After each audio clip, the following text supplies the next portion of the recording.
Le problème de la valorisation des otages, c'est qu'elle est encore une fois exacerbée et il y a pas une surenchère, mais il y a une survalorisation des otages français qui est faite parce que les primo-acteurs de la gestion de crise sont le plus haut niveau de l'État.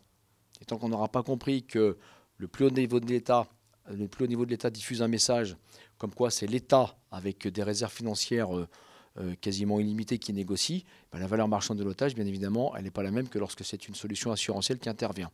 Voilà, c'est deux postures de communication et de gestion de crise différentes entre le modèle français et le modèle anglo-saxon, ou même les modèles italiens ou espagnols, qui, eux, lorsqu'ils ont des otages, ne font pas le battage médiatique que fait la France. À tort ou à raison, je ne sais pas, mais c'est deux postures différentes qui n'ont pas les mêmes effets sur le terrain. En termes de communication de crise, de toute manière, les États-Unis et les Britanniques, eux, depuis très longtemps, ont dit qu'ils ne négocient pas avec les terroristes. Eux, en tant qu'État. Ce qui ne veut pas dire, contrairement à ce qu'on pense, que personne ne négocie. Mais la culture sécuritaire des pays anglo-saxons est plus avancée que la culture française. Et généralement, les personnes qui vont dans des zones à risque ou qui sont exposées ou à forte valeur ajoutée souscrivent des solutions privées, assurantielles, qui font qu'en cas de problème, des gens sont capables d'intervenir. Des gens privés.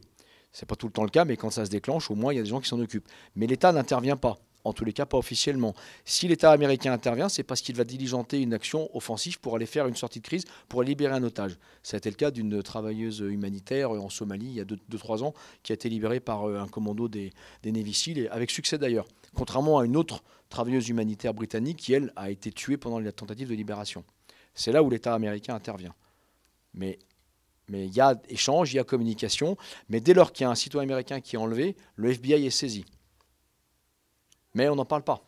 On n'en parle pas. La dernière humanitaire qui a été tuée dans le bombardement, on ne savait même pas qu'elle était otage depuis 1 an et demi jusqu'à ce qu'on apprenne sa mort.